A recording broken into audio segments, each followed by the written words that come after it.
masuki hadis ke-26 tentang al-fitan wa zulul muslimin wa makhraju minhumah, yaitu tentang fitnah-fitnah yang menimpa kaum muslimin dan kehinaan kaum muslimin dan bagaimana solusinya. Sebutkan di sini ar-ruju ila din, solusinya kembali kepada agama. Sekarang orang krisis kepercayaan sama agamanya sendiri, sama sistem. Orang kafir orang percaya, yakin, berharap, bertawakal dengan sistem orang kafir.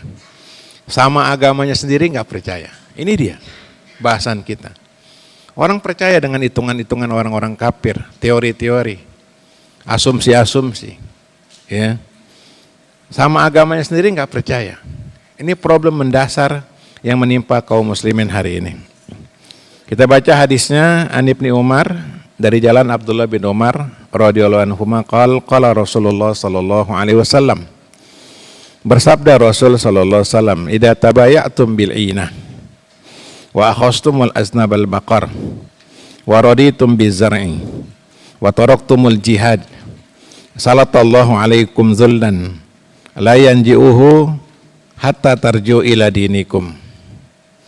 Hadis rawahu Abu Daud, Ahmad wa Baihaqi bi isnadin sahih wa sahahu Albani. Hadis riwayat Imam Abu Daud, Ahmad, Baihaqi, dan hadis ini disahihkan oleh Syekh Albani dalam silsilah hadis sahihah. Kita lihat terjemahannya. Nabi pernah bersabda, "Idza tabayatum bil inah." Apabila kalian transaksi jual beli dengan inah. Inah ini transaksi riba, yaitu orang beli dengan kredit, kemudian dia jual lagi dengan harga yang lebih murah. Misalkan saya beli barang, ya, handphone dengan harga 20 juta, nyicil. Mas, beli handphone mas, 20 juta nyicil. Ya, nyicil 20 juta. Saya nyicil kepada penjual 20 juta. Tapi dengan catatan nanti kalau udah saya beli, saya jual lagi. Cash 15 juta. Jadi saya dapat uang 15 juta dari penjual, tapi saya ngebalikin utang saya 20 juta. Paham nggak? Ini riba. Jadi transaksinya hanya akal-akalan. Sebenarnya saya pengen pinjam duit 15 juta, balikinnya 20 juta. Ini masuk riba nasi'ah. Jadi kata Nabi SAW, apabila kalian transaksi sudah pakai cara-cara riba, diantaranya di sini waktu itu adalah bil inah. Yang kedua, wa akhastumul asnabal baqar, dan kalian telah memegang buntut sapi. Yang dimaksud buntut sapi itulah mengekor dengan orang-orang kafir. Megang buntut sapi. Orang kafir itu lebih hina dari sapi. Jadi kita sudah terbuai dengan orang-orang kafir. Semua aspek. Baik muamalah, baik ibadah maupun akidah. Kita semua ngikuti yang datang dari orang kafir. Maka Nabi memberikan kata-kata kiasan seperti megang buntut sapi. Jadi ngikutin sapi terus, ngikutin orang kafir. Semua yang datang dari orang kafir diikuti oleh kita.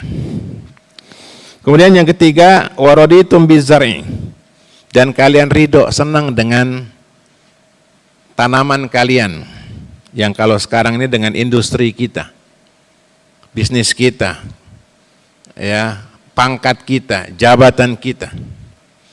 Orang terbuai dengan kehidupan dunia, ya, tergoda, terlena dengan kehidupan dunia, sama seperti anak kecil, terlena dengan permainan itu.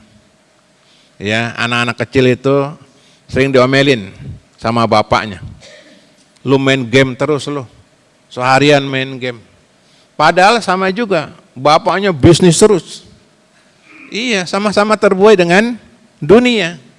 Anaknya game, bapaknya bisnis. Bisnis. Seolah-olah bisnisnya itu membuat dia masuk surga? Tidak. Membuat dia bahagia? Tidak. Gitu. Memang orang bisnis banyak duitnya. Apa dia bahagia? Belum tentu. Boleh jadi bahagia yang di masjid nih, yang nyender-nyender itu. Gitu. Dia bahagia dia. Ya kan? Bisa tidur. Ya. Kemudian yang keempat, wataraktumul jihad. Kalian tinggalkan jihad. Jihad adalah pokok dari Islam. Kajian jihad ini hilang. Orang takut ngomong jihad. Angkat jihad. Solusi umat jihad. Dan jihad ada dua.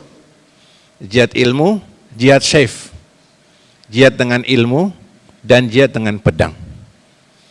Jadi hari ini jamaah sekalian, ulama sepakat nuntut ilmu termasuk bagian jihad. Bahkan ada beberapa hadis walaupun hadisnya lemah. Sepakat ulama nuntut ilmu termasuk jihad.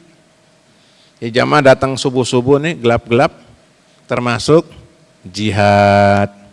Selama yang kita pelajari benar di sisi agama, tidak ngawur. Maka ini termasuk bagian jihad. Yang kedua jihad bisyayf, jihad dengan pedang. Supaya kaum muslimin punya wibawa, punya kehormatan.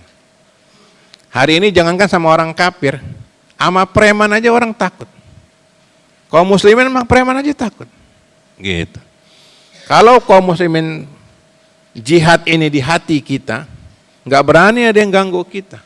Ketika kita sudah melakukan 4 di sini, di hadis, Allah timpakan kehinaan. Dan tidak akan dicabut oleh Allah kehinaan itu. Allahu Akbar. Allahu Akbar. Allah nggak cabut kehinaan itu, hatta tarji'u ila dinikum. Sampai kalian kembali kepada agama kalian. Nah, ini ada kata ulama da'u wa dawa, penyakit dan obatnya.